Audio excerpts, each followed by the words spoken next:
Alors bonjour à tous et bienvenue dans cette nouvelle vidéo. Donc aujourd'hui nous allons voir est-ce que l'individualisme c'est quelque chose de plutôt bien ou pas. Beaucoup de personnes vont dire ben non, être individuel, être fort égocentrique, etc., être centré sur soi, c'est forcément pas très bon. En réalité, tout ça, je suis pas trop d'accord avec parce que c'est prouvé que plus vous allez essayer de comprendre des choses pour vous, de vous dépasser vous, de vous sortir de problèmes, donc vous le faites à la base pour vous, et plus vous aurez des acquis que vous allez aussi pouvoir transmettre aux autres.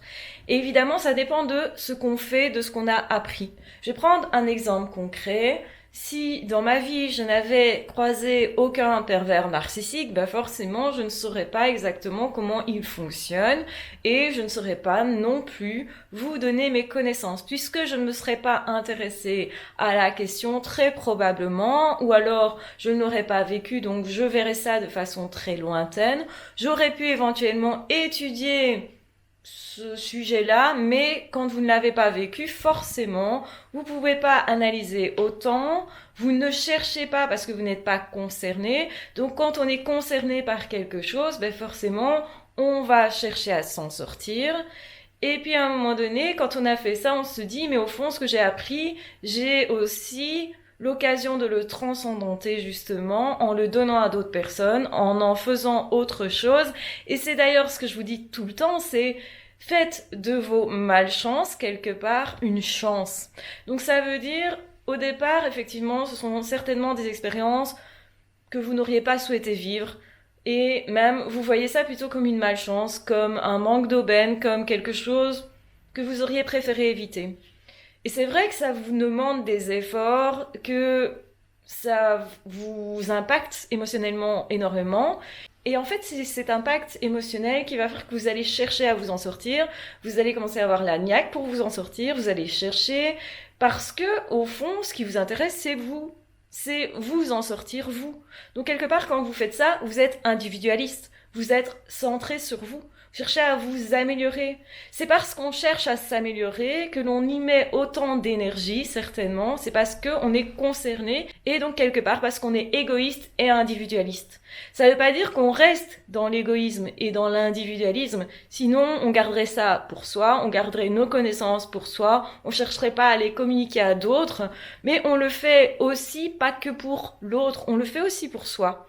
Quelque part, quand on cherche à faire une relation, à rentrer en lien, on le fait pour soi et pour l'autre. Donc, si vous voulez, c'est intéressant de ne pas s'oublier justement dans l'équation. Je pense que bien souvent, quand on essaye d'aider quelqu'un qui au final on s'oublie dans l'équation, on finit par ne plus en tirer du plaisir et au final c'est dommage parce qu'on va le reprocher à l'autre et beaucoup de couples en fait se terminent comme ça parce qu'ils se sont oubliés eux-mêmes. Et beaucoup de personnes vont vous dire, mais enfin, c'est pas intéressant, quelqu'un qui au final ne s'épanouit pas soi-même. Et pour ça, ça veut dire qu'il faut un minimum être égoïste et individualiste. Donc on a tendance à dire, oui, mais les sociétés individualistes, généralement, sont moins heureuses, elles fonctionnent pas ensemble, etc., etc. Et on a tendance à se dire, c'est beaucoup mieux les sociétés qui fonctionnent ensemble, qui ont des projets communs. Et c'est vrai que quand on a des projets communs, ça va nous rassembler, nous lier, nous faire avancer, mais ça vous pouvez tout à fait avoir des projets communs. Il ne tient qu'à vous, en fait, de mettre à disposition vos connaissances, vos expériences aussi à disposition. Mais c'est certainement parce que vous avez eu l'envie de vous en sortir, vous, ou d'améliorer votre situation, vous, donc autrement dit que vous êtes centré aussi sur vous, que vous avez pu potentiellement apprendre de nouvelles choses et comprendre comment vous en sortir. Donc l'individualisme est bon, et surtout d'ailleurs si on passe ensuite à quelque chose de plus collectif. Mais être que dans le collectif, c'est un leurre complet. Pour moi, c'est vraiment une mauvaise chose parce que vous allez vous y perdre. Et beaucoup de personnes font cette erreur-là en se disant c'est mieux effectivement de donner que de recevoir. Ben non, les deux sont équitable, équilibré. Une relation équilibrée, c'est une relation dans laquelle on donne et on reçoit. Et parfois on reçoit plus que ce qu'on donne, et parfois on donne plus que ce qu'on reçoit. Mais c'est pas un problème en soi, parce qu'au final, ça finit toujours par se rééquilibrer.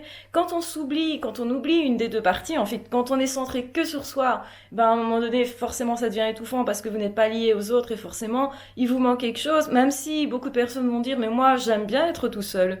Et ben peut-être que vous vous êtes êtes adapté à ça, mais au final, vous auriez préféré arriver à vous lier avec d'autres personnes. Beaucoup de personnes vont souffrir de solitude et s'ils en souffrent, c'est bien la preuve qu'on a besoin d'être en lien avec les autres, qu'on a besoin effectivement aussi à certains moments de recevoir, d'être épaulé, de recevoir de l'attention, d'avoir une écoute, de ne pas fonctionner tout seul. Pourquoi? Parce que ça nous grandit. On a forcément plus d'idées quand on est en groupe que tout seul. Ça nous propulse d'être accompagné par d'autres personnes et de pouvoir justement avancer à notre rythme, bien entendu, mais pas que. C'est vrai qu'on peut se dire, mais les autres, parfois, ils vont nous dévier de notre chemin parce qu'ils n'ont pas les mêmes objectifs. Eh bien, c'est que vous vous êtes entouré peut-être pas de la bonne manière ou pas avec les bonnes personnes, ou peut-être que maintenant c'est périmé. Ça veut dire que parfois il y a des personnes qui vont rentrer dans nos vies pour quelques années et puis qui vont en sortir. Et c'est tout à fait normal si ça ne vous correspond plus de laisser aller ces personnes-là vers d'autres chemins, vers d'autres personnes. Ce serait justement égoïste d'essayer de les retenir. Souvent, on s'accroche comme ça à des situations ou à des personnes en se disant c'est mauvais de ne pas faire perdurer une relation. On peut la faire perdurer tant qu'elle a une raison d'être aussi. Et donc, ça veut dire que individuellement, on va aussi regarder à ce qu'on reçoit. Ce serait un leurre complet de se dire que quand on se met en couple, on ne le fait que pour l'autre, qu'à aucun moment on ne pense à soi, ce qu'on va recevoir.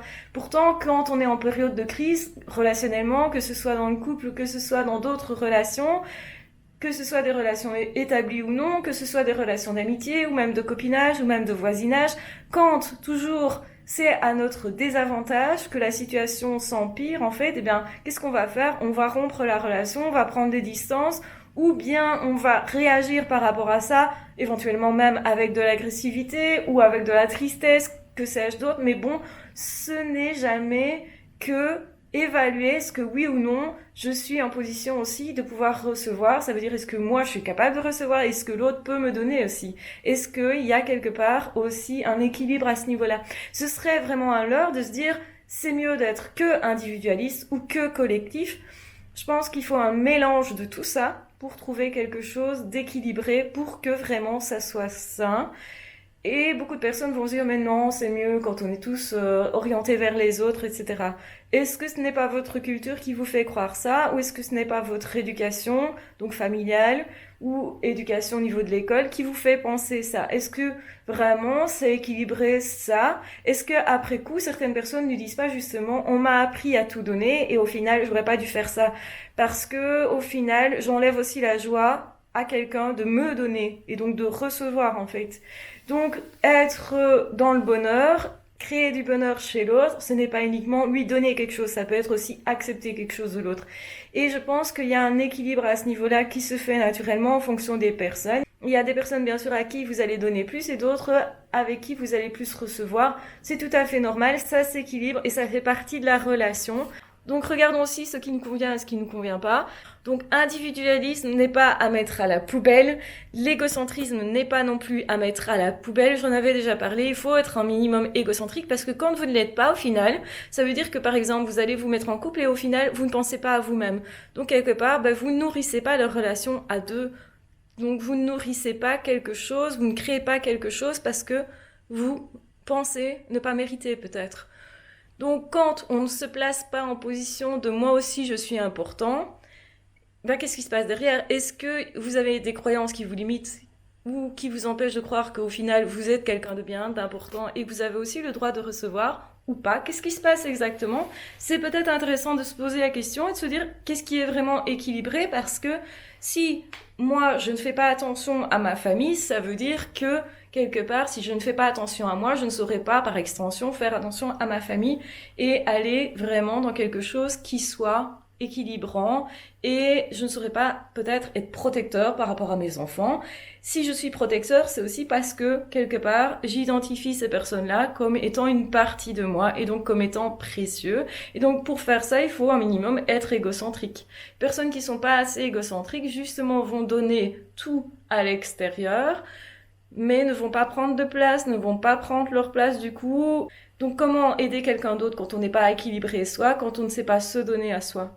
C'est important de savoir ce que l'autre ressent quand il a quelque chose, justement, quand on lui donne quelque chose. Quand vous vous donnez vous-même quelque chose, quand vous êtes plein d'amour pour vous, vous ne demandez pas à l'extérieur, vous ne grappillez rien, vous ne courez pas non plus derrière quelque chose, mais vous êtes prêt par contre à donner à l'autre et vous savez ce que ça fait que de recevoir aussi, puisque vous recevez par rapport à vous-même. Donc je pense que pour être équilibré, il faut de tout, il faut de l'individualisme, il faut du collectif, et il ne faut pas s'être coupé de quelque chose, parce que quand on fait ça, on s'est coupé de quelque chose d'essentiel chez nous.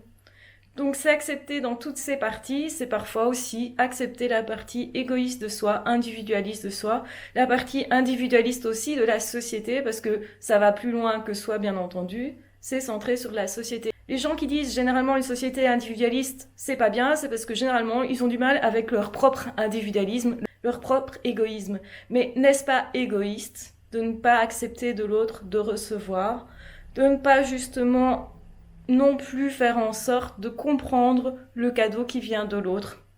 Donc autrement dit, quand on n'est que dans le collectif, s'oublier en fait, c'est pas toujours une bonne idée parce qu'alors on ne se développe pas, on ne sait pas nécessairement quelles sont ses caractéristiques puisqu'on n'a pas pris le temps de s'analyser soi et d'être centré sur soi, donc on n'a pas pris le temps non plus de se développer, de savoir ce qu'on vaut vraiment, comment s'offrir vraiment au monde et à l'autre, comment vraiment apporter son potentiel, sa valeur, quand on n'a pas pris le temps de se découvrir soi. C'est généralement quand on se connaît le mieux qu'on sait le mieux aimer aussi autour de soi.